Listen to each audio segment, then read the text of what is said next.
Hello and welcome to the bi-weekly live edition of Hey, did you see this one? Hey, did you see this one? Hey, did you see this one? Hey, did you see this one? Hey, did you see this one? Hey, did you see this one? Hey, did you see this one? This week we're start. Let's just even though we have a plan for the summer, let's figure out, let's find out what month the cell came out. And we're doing the cell. We're doing the cell. This The one film.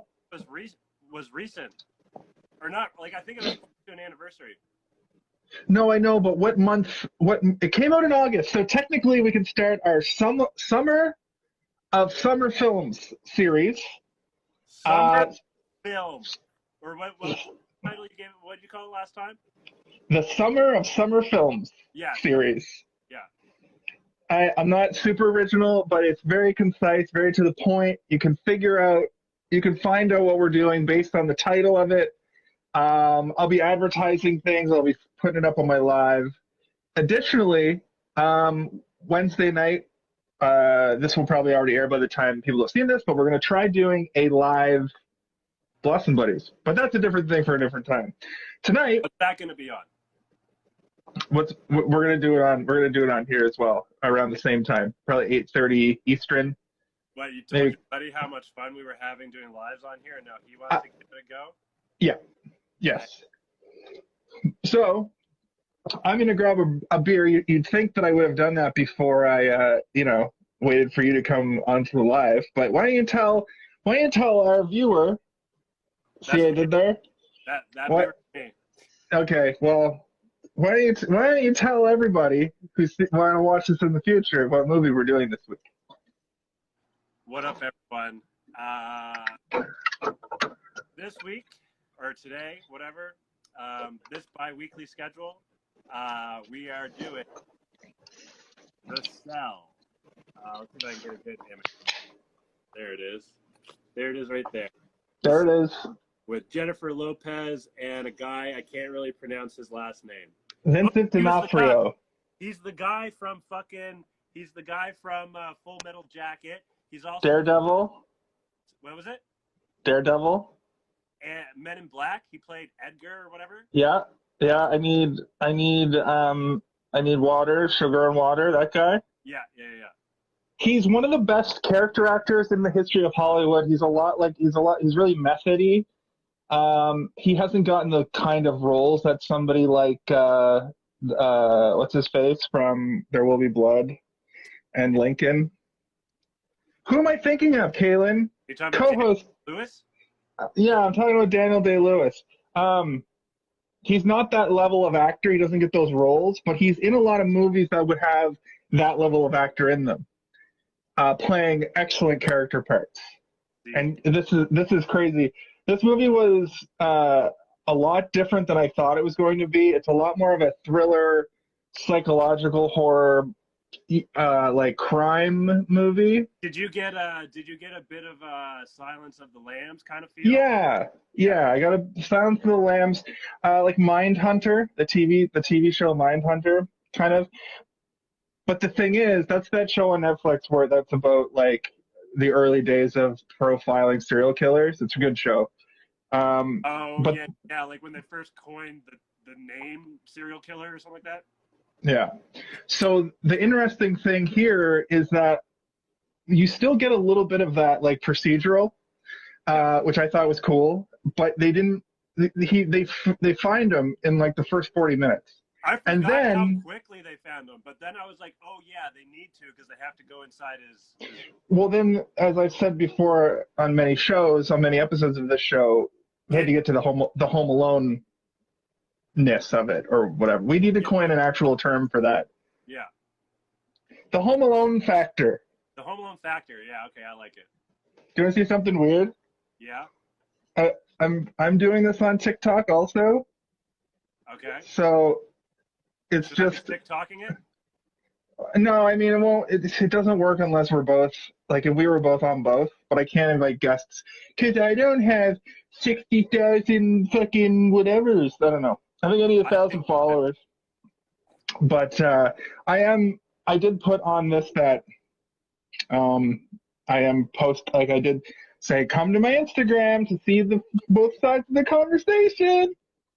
And I wore a bandeezy today. is it because it's 30,000 degrees? We're 2,000 kilometers apart, but I imagine it's just as hot in Halifax as it is here because it is the end of days. It's among other things, exactly. Hot and sticky. Today was a sticky one. Yeah. Humid. I luckily, excuse me, didn't have to leave the house. But we did take our box spring to the front of the house, and the 5 minutes that I was outside lifting something caused me to sweat profusely.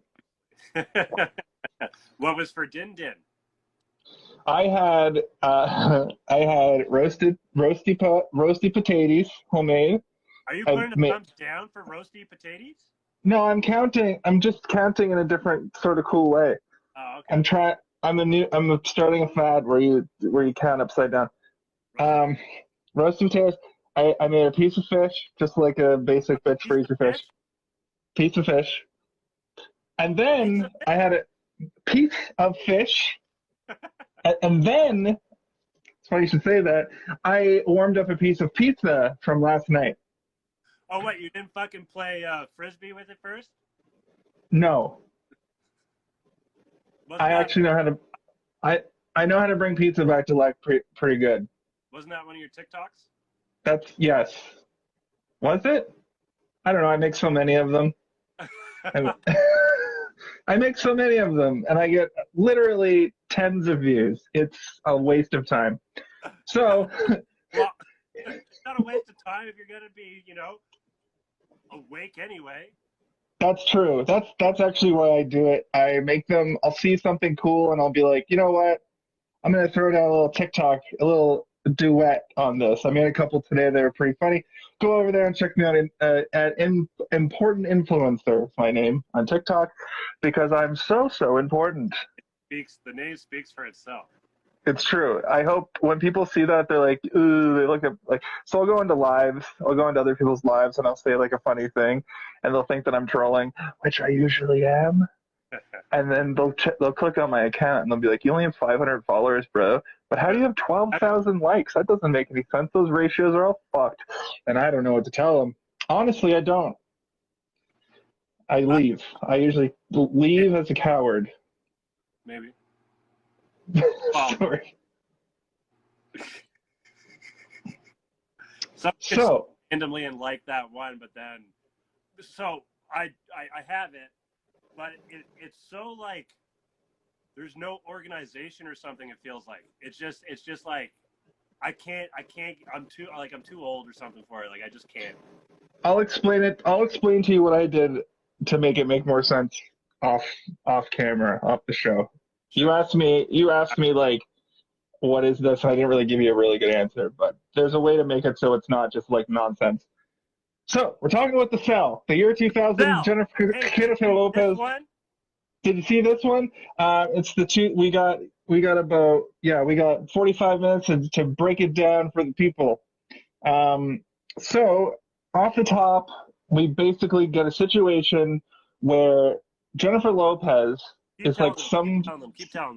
Some sort of I think she's supposed to be like a psychotherapist. She's like a child therapist or whatever. But it's the distant future where they have this technology that lets you go into a skin suit, and then they put a little towel over your face that has do you see the towel with the microchip bit over it? I thought that was so funny. Yeah. The director wanted to do something a little bit more, but they just didn't have the CGI at the time for it or some shit like that. Oh, I'll get to the CGI. I'm pretty sure I wrote it down somewhere. The CGI. You want to do more with it? The CGI in this movie oscillates between fucking god awful and barely passable. That scene where she meets him as the emperor for the first time, and he has the big the drapery all around. The big drapery that's around, and he pulls it off. The drapery on the walls until until he actually walks down the stairs are CGI, Yeah. and then it blatantly becomes practical. I watched a 1080p copy. I don't think these late 90s movies, early 2000s movies are really meant to be watched in such high resolution because they were counting. I don't think they were counting on the definition of it really getting that much better. So they Yeah. were probably like, the CGI look fine because they use it sparsely. There's not a lot, No. but oh my god, when they use it, it sticks out like a sore thumb. And I bring this up because I watched The Fifth Element that's 3 years. It came out 3 years before this movie, mostly practical effects. But the bit of CGI they do use in that movie is it's so well used that you kind of forgive it, you don't notice it as much. But in this, it was just like, I don't know if the technology changed and they were trying to use a slightly better CGI that actually ends up hitting the uncanny valley a lot harder. Yeah. I actually kind of like that scene, that when he's walking down from the throne. I wrote that. So there, like, with this movie, there wasn't too much for like, ooh, like that's a favorite scene, or like quotables or whatever, right? Like some movies have like quotables and stuff. But I did like that scene when he's walking down, just because it felt like epic. And then the scene, let's call her Queen J-Lo, when he like has her taken over kind of, and she's like whatever, his little queen pet or whatever, and she's like just looking right into, or like right past the camera or whatever. That was just like really dope look. I really like the look of it. Yeah, I mean J-Lo. Okay, so J-Lo was great in this because she didn't have to reach to. She just kind of had to be there. The woman in the film. She just had to be a passable therapist kind of character. My problem was with Vince Vaughn, who Shout had out to Vince Vaughn trying to break out of the comedic stereotype, but kind of failed at it. Like kind of. So the first time you see him, he's like doing his Vince Vaughn smirk, and then he talks, and he's not doing his Vince Vaughn voice. He's doing a very like trying to be very like serious, but he can't. He's got his cadence is all fucked. Yeah. So he was really off-putting. I think they should have gone for.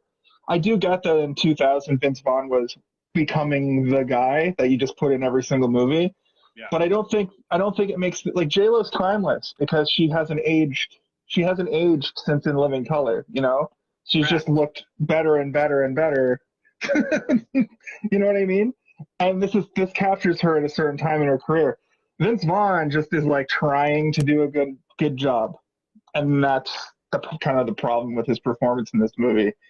He does have some great parts. It's a good character. I like that, like, I'll do what it takes, detective. I won't sleep. I won't eat. I'll keep doing the job till the job's done. I like that. I like those characters. Yeah. I don't like Vince Vaughn trying not to ham it up. Yeah. You know what I mean? Yeah. He didn't ham it up, so I'll give him credit for that. Great edge, like he was trying to break out of being like typecasted or whatever as funny, but yes, stick with what you're good at or whatever. Yeah, and the most noteworthy movie he had done before this, I guess, was Made, and I guess the most noteworthy movie he did after this was fucking like the Psycho remake and then Wedding Crashers. Yeah. So I don't know. I don't know. I've never really looked at Vince Vaughn's IMDb. I'm gonna pull that up. He was in Dodgeball. That's the Vince Vaughn that I like. That's fast talking, cracking 100 jokes a second. He kind of has a bit of a Bill Murray style to his style, sort of. I can see that. While you're looking that up, I'll hit our viewers with some facts. So this was the director's first feature film.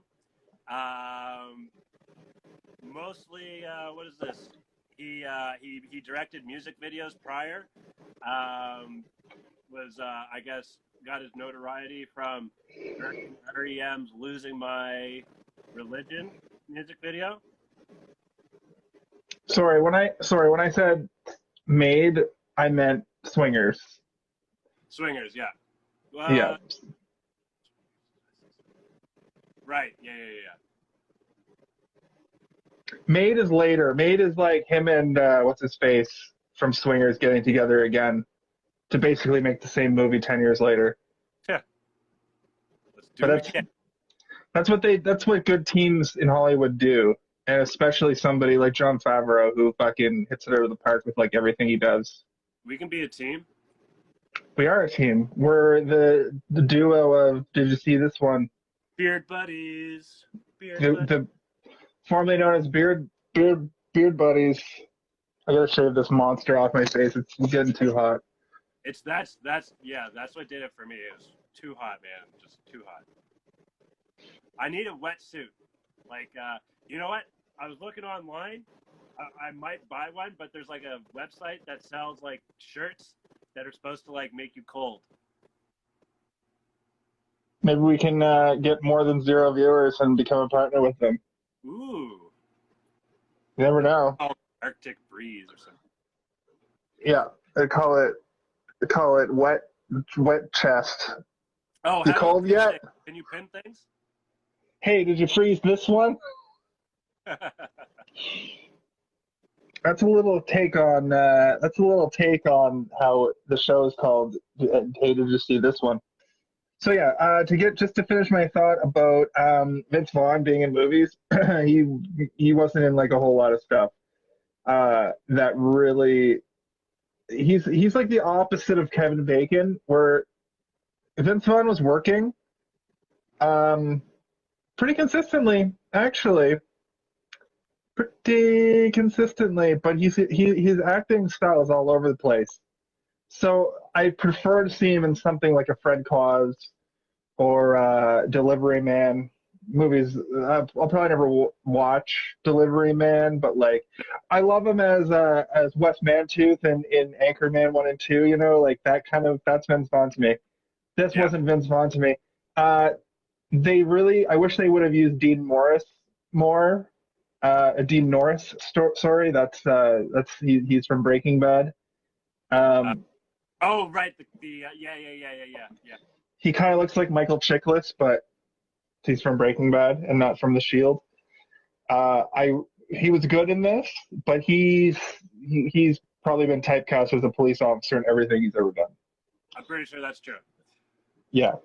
So, but J-Lo just didn't need. She was good enough. And then Vincent D'Onofrio comes in and fucking just went too far, I'd say. The scene, Too far?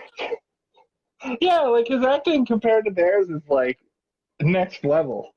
So this serial killer. I don't think he went too far. I think the rest of them didn't go far enough. Like how warped this movie was. Actually, on that note, his wife wouldn't sleep with him for like 2 weeks or whatever after seeing the movie. Vincent D'Onofrio's wife? That's the main guy, right?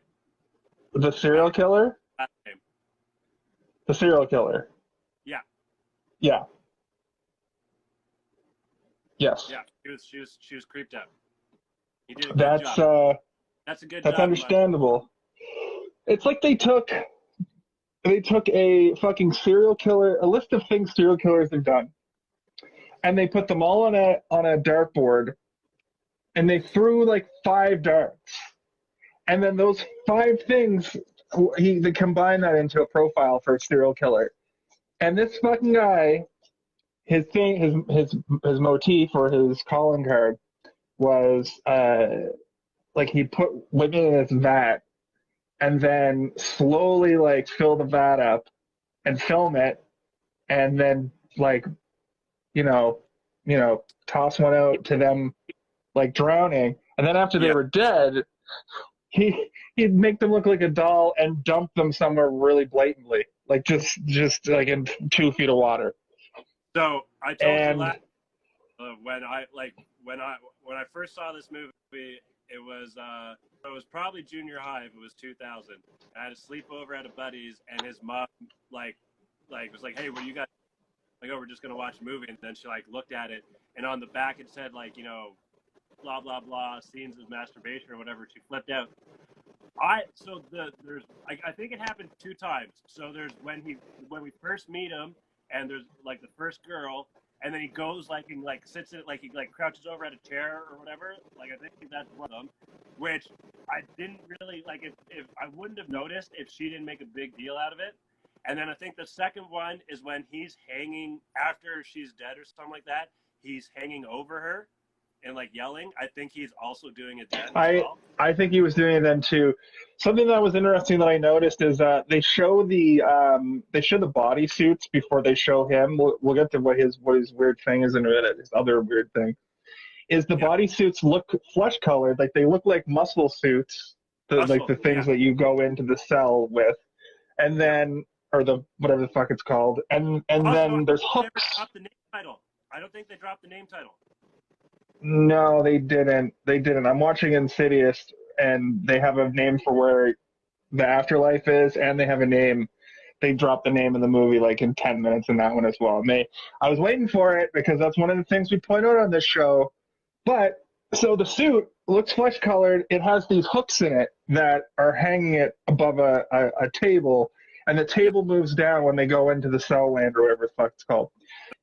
We find out that he actually has the body mutilation, torture, self, like masochism thing that is seen in like I think it was like practiced by some indigenous peoples. You can look it up on the internet and see, but people put hooks in their skin, and like usually they do a routine, some sort of like floating thing where they're lifted off the ground by like their back skin. Apparently it's excruciating, but like it's a way to like open up, you know. I don't know much about it. I just know it existed before. You know what I mean? What? To open up your chakras or something? Maybe. But I was like, that's weird. That's weird that that imagery is in this film. And then when they show him hanging, when you say he was hanging, he was chained to the ceiling with these implants all down his back of these hooks that he would hang himself up with. They were very prominent. I don't know. I probably went to a place and got them done. No, I mean, if I was to guess. Once he has those things, and like, how did he hook them in, right? Like, I mean, I'm pretty parts of my back, but like. Yeah, he probably went to like a body art place and was like, I want to get these things put in because I'm gonna do a hang by my skin thing. Yeah, but when he goes to hang himself, how does he? Oh, how does he actually get up there? Well, if I was to guess, he had them. I didn't think about this till now, but it kind of clicked in my head. He's probably got like a wall where they're hung up in a certain way, so he can just kind of like bloop, and just get all the hooks at the same time. Maybe the ones down here he can probably get, the ones on his legs, but there's probably the top four that you can't really reach. Yeah. He probably just goes bloop, and then he fucking pulls that crank, and then he cranks one out. While he's hanging. Sorry.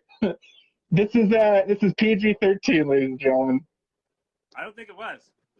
No, this movie's rated R. I mean, this podcast is PG-13. But that's a joke because of the fact that we swear and curse, and this movie is especially fucked. Do not show it to your teenage kids.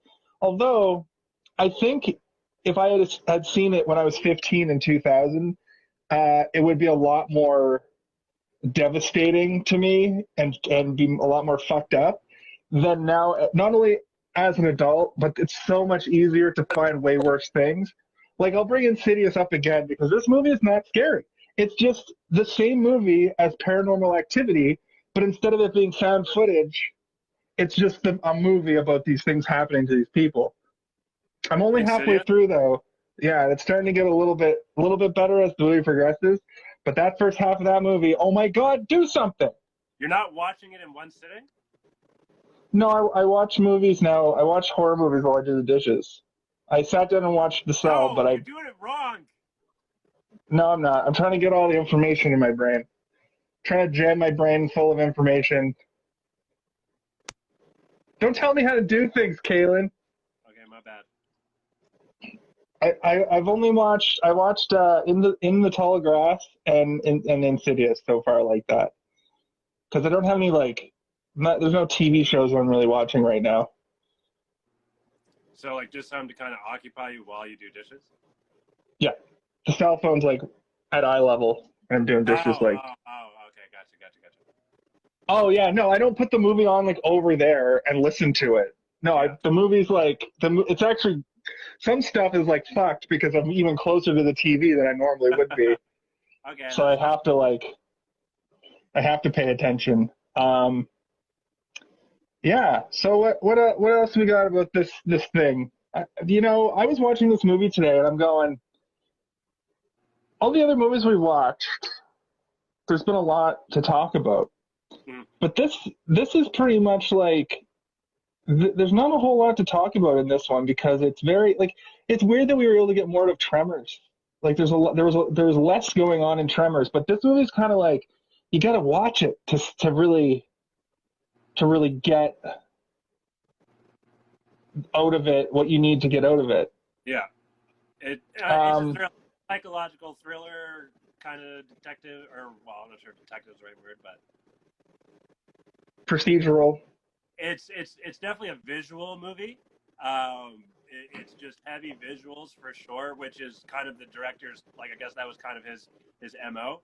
Um, so I don't actually have this. I don't actually own this one. All the other ones, or almost all the other ones, I did, but this one I didn't. Because usually what I do is I'll watch the movie and then I'll also watch it, and then I'll watch it again with commentary, just to like find out interesting stuff or whatever. But so I was like looking up stuff on the internet about it, and I guess so the girl, I'm pretty sure it's the second girl who they're trying to save. Um, she said that she was like a lifeguard or whatever. Like they asked, like, can you swim? Are you a strong swimmer? She's like, yeah, I'm a lifeguard. And then I guess she like lied or whatever, and because she couldn't she couldn't hold her breath underwater with like holding her nose or some shit like that, and it fucking pissed the director off. And I guess he was like just going off on her during the commentary like the whole time. So how did you just do the old click the old button on the internet and get the movie, or did you find it on? No, I was a pirate. DL. Yeah. So it is on Amazon Prime, but it's $5 to rent. And I almost rented it, but then I didn't want to spend money. Yeah. So yar. Yar. Yeah. Yeah. It would have only been $5, but But it's only a rental. it's only a rental. How long is that for? Like a one watch kind of thing? Like I don't know. No, I think it's like you have it for 2 days. You can watch as many times as you want for 2 or 3 days, which would have been fine. Like I just didn't feel like it. I didn't think it was. I didn't think the movie was going to resonate with me that much that I was going to need to you know do that. Yeah. And now I have a copy of it. Yeah. If I do want to watch it again, because it might be one of those movies that you get more out of when you rewatch it, but it might not, and it might I just definitely got more out of this go around than when I saw it way back in 2000. Like I wasn't really like I wasn't what's the word like scarred or whatever. Like I don't know what the right word to use is. Like it didn't really. I don't know. Maybe I'm like desensitized to shit, but like it didn't really affect me like that way. Like I just remember it being really visual, and yeah, like watching it again. Well, here's what I'll say. When this movie came out, I wouldn't have been able to handle the the gore. There's some pretty gory stuff in it, but also the like how much of a mind fuck some of the things are. Like the serial killer alone is a lot. It is like a lot to wrap your head around because he's not just doing this one thing, but since they have this technology to go inside of his head, you find out all of his motives, all of the bullshit that happened to him. The first thing you find out when she goes in is you see him getting baptized in like the water with a bunch of religious fanatics, and then later on in the movie, you find out that baptism may have been what fucked him up because he's like I had a seizure underwater for a second, and earlier in the movie from there, Jennifer Lopez sees his brain scan, or one of the doctors sees the brain scan and is like, well, he has like this virus that gave him like this crazy schizophrenia. So when he brings the stroke or the seizure up later, you kind of go, this guy had like so many brain traumas in probably such a short time. I think he got water in his brain from being baptized, and then he was severely abused by his father for his whole childhood, and it just ironing shit. Just twisted him, you know? Yeah. No, it didn't just twist him, actually. It made him into a fucking psychopath. He has this thing where he was getting these attacks throughout the movie, and I think these attacks are what make him lash out, where he would like go for his aspirin, you know? And it I didn't understand what caused him to like go into the coma or whatever it was. Like when the cops, like, was it just stressed out because the cops were there? I think, yeah. I think when he's in the bathtub, he reaches for his aspirin. He gets it, but he goes downstairs and he like, you know, smashes a bunch of stuff off the wall because he's all fucked. And then they come in and they all see him. He's passed out. They detain him. But then they look around his house and they find his attic, which is just filled with like pictures of like beheaded dolls and Bible shit, and like just like the ceiling was lined with it. Then they went to the basement. They found his procedure den where he like. But the thing is, so here's the whole crux of the movie. He's got this woman freshly trapped, and they find out when they invade his house, not invade, I guess invade's the wrong word because they're, you know, going after serial killer. When they infiltrate his house, they find his video feed and his tapes, and they realize that this water tank that fills up is on a timer, and he tortures these people by giving them sort of like a false sense of security because it only fills up a little bit at a time. And then they realize they put a ticking timer, you know, the ticking timer trope. They put that on the movie when they're like, we have 40 hours or whatever to get to this woman before the thing fills up and kills her. Could they not trace the feed or whatever?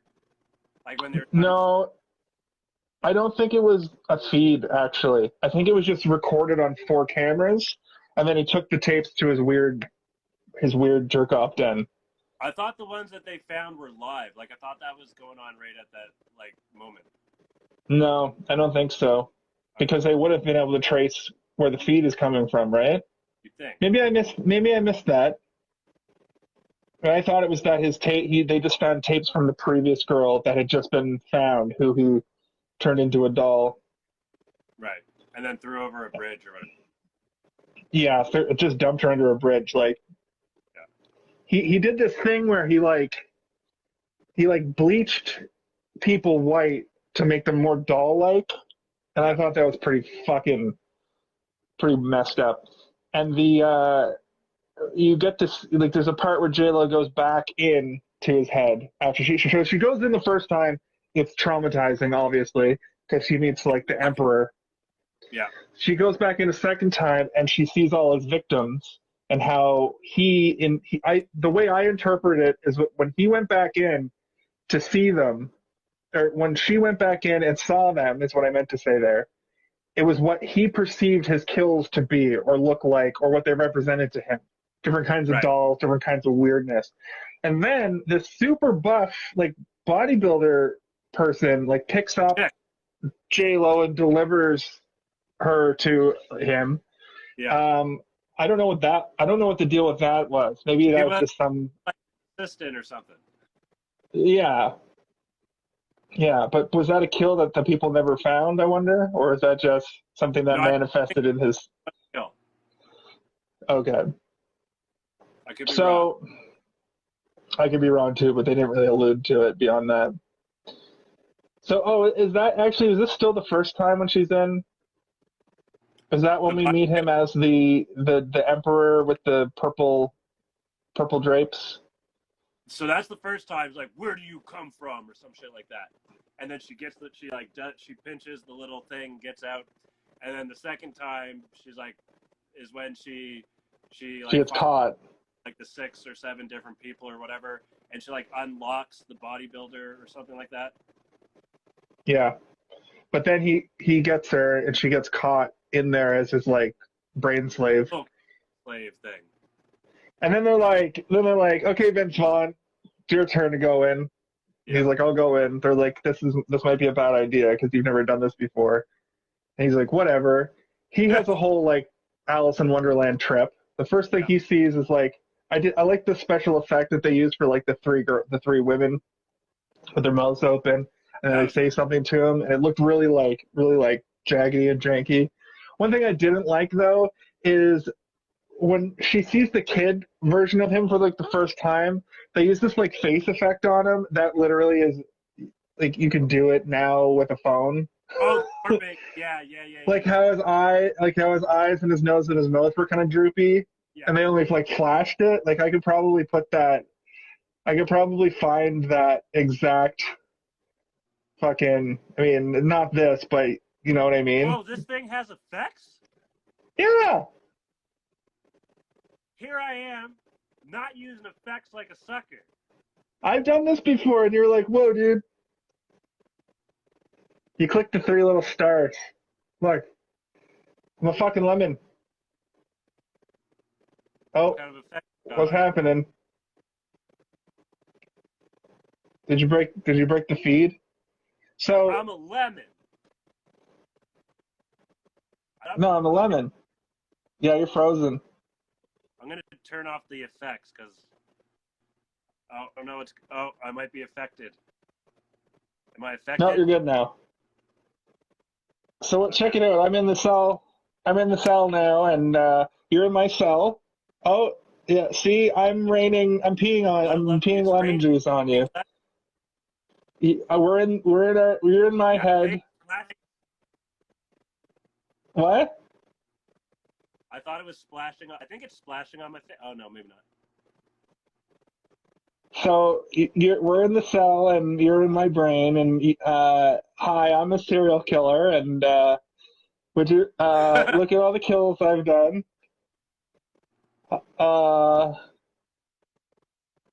Hi, I'm a freak man. Okay, this is not good TV. All of them. How do I put on all of them at the same time?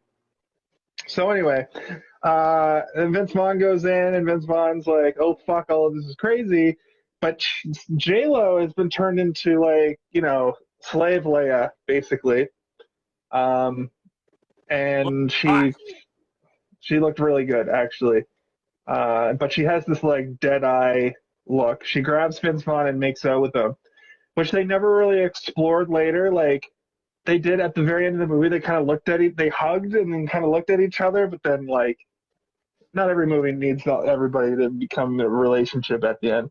That's what I'm saying.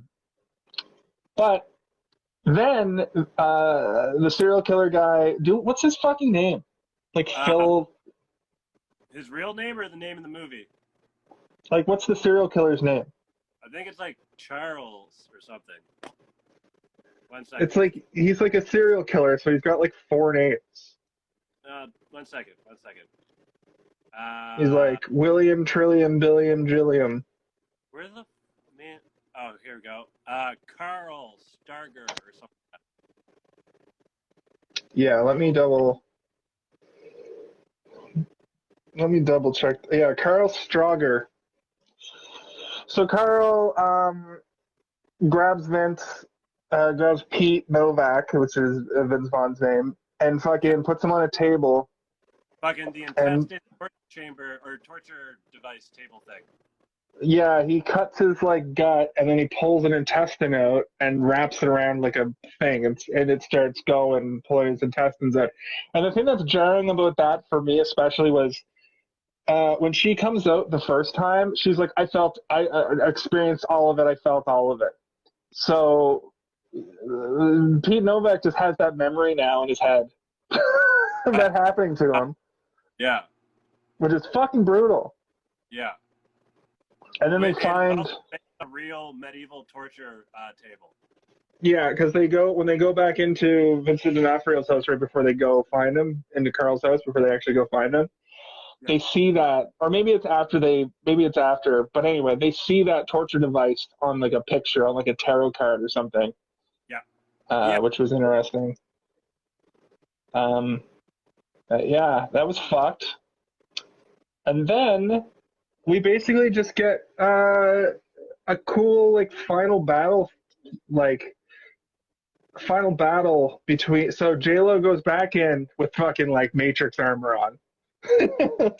He's dressed as like a fucking anime character. This whole movie, this like I bring up Fifth Element too. They're like live action animes, and this felt like a live action anime. Yeah. It felt very like a Ghost in the Shell kind of a thing. Okay. And I really enjoyed the final battle because it was an actual like she fucking like stabs him to the floor with 4 knives, Yeah. and then he's got this like weird grill across his nipples. She fucking pulls that off. Yeah. Yeah. Just pulls both of his nipples off. No. Yep. And then he's like, "Oh my god, I'm dying here." Oh, look at that. Blood sex.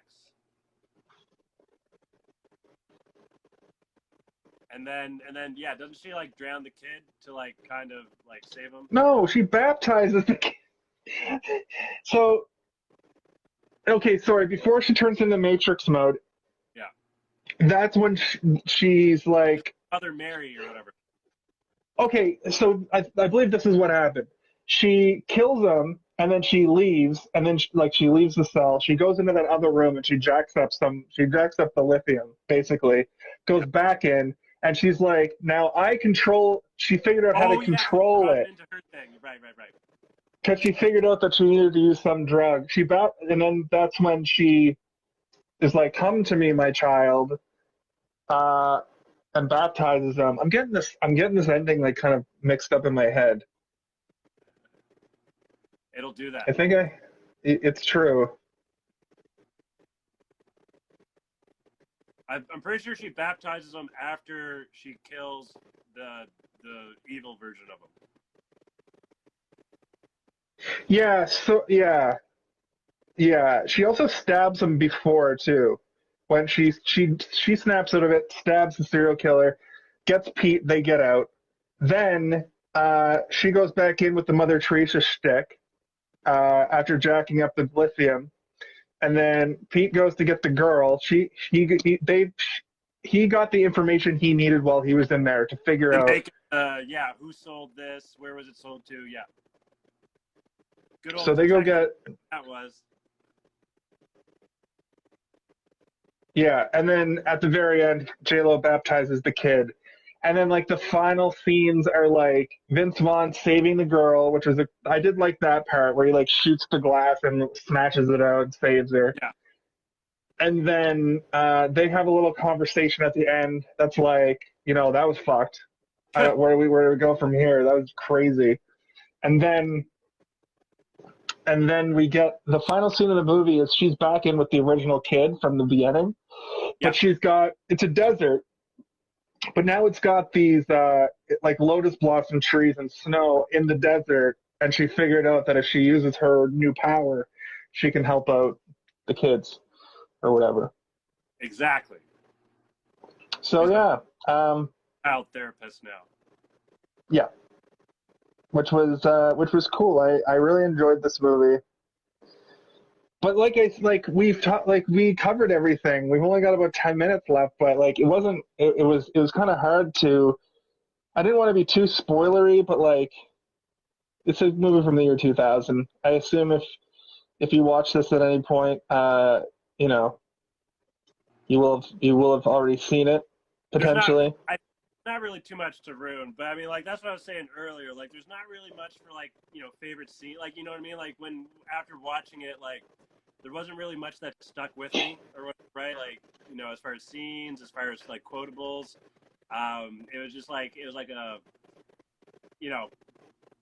worth a watch. I did like that the movie, like, it kept moving. Like, there's no real lull. Yeah. It was like one scene, and there were a couple points of the movie that had, like, call and response scenes where one thing is happening here that applies to the thing that's happening here. So the transition to the next scene is really interesting and really smooth.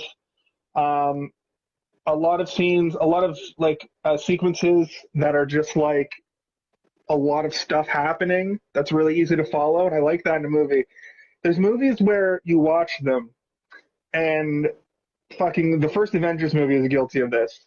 You watch the first half, you watch the first like quarter or the first third, and you're like, wow, this movie is really great. And then they have like an exposition dump for a third of the movie right smack dab in the middle that almost makes it unwatchable a second time. Like when I rewatched the Avengers recently, I was like, here comes the exposition dump, and I was like, pulled my phone at like you know what I mean? Yeah. So and inversely, the second Avengers, Age of Ultron, does this thing where the first half of the movie is actually, Age of Ultron is an action scene every 15 minutes, and it's fucking crazy how they were able to just make this action movie for 2.5 hours, and it's just everything's happening. Civil War is a movie where the first half is like a spy espionage, and it's much less action-packed in the second half, which is like just all your favorite superheroes fighting each other. Those are both. That's kind of a bad example because the spy espionage stuff in the MCU has been really good, but this doesn't suffer from a whole bunch of stuff, a whole bunch of nothing happening for a time, and then you're just exhausted. I just wanted to see what weird combination of photos they were going to show me next. You know what I mean? Yeah, exactly. Like, I mean, you could probably enjoy this movie just as much without the dialogue. Yeah, or like condense it into a music video. Yeah. A Marilyn Manson music video. Yeah. Yeah, the 2001 Beautiful People cut. So can we turn it into a Muppet movie then? Can we what? Can we turn it into a Muppet movie? I knew you were going to bring this up, and I was like, I don't know if we can turn The Cell into a Muppet movie. I don't think it can. I think Vincent D'Onofrio would be. Nope, I don't even want to try. It sounds like a horrific thing to try to do. I'm just gonna bring up a list of the characters. All right, who do we got for Muppets? Oh man, he could be Animal. Vince Vaughn could be Kermit. J-Lo, of course, would be Miss Sweet Pea, like from the band. The big hairy guy. Either him or Animal could be Carl or whatever. The Cell. Let's call him the Cell. He's Why the Cell. Why is it called the Cell? Like I think it's called the Cell. I had a couple interpretations. Oh, the water cell. The water cell, but that's not really what the movie is about. I think it's like the place that they go when they go into the suit is the cell. It is like that. No, like when you're inside somebody's head, that's a cell. Okay. There was also that scene where J-Lo was literally in that like tiny version of the cube. Right. Yeah. Yeah. The imagery of some of the like long chasms reminded me of a cell. I don't know. I think there's a lot to, you know what? I'm gonna Google why is the movie The Cell called The Cell? The weird cartoon she was watching while she was at home getting high was called Fantastic Planet. The what? Oh, you found out what that cartoon was? Yeah, it was. I didn't watch it yet, but like I just remember like when that scene was on. I was like, what is this cartoon? Like it was weird. It was one, the cartoon was weird. Two, it was weird that she was watching it. Do you know what I mean? Mm-hmm. Yeah, she's smoking pot. That's something we forgot to bring up. Yeah. She smokes weed like every movie person smokes weed, though. She's like, oh, I'm smoking weed. Because when I smoke a joint, I'm just smoking like a cigarette, right? Yeah. Most people do, I feel like. But, Well, somebody that's like, bottom, like when you're smoking, like when it's still full, yeah. But then once it gets to the bottom, it's like, yeah, but she had a full joint. And she was like, ooh, and then she fell asleep watching cartoons. Like, come on. It's the year 2000. Okay, I don't really see why. I guess I could check the wiki. Yeah, I don't think it says. Yeah. Oh, the movie got criticized for its Silence of the Lambs inspired plot yeah. and masochistic imagery, style over substance.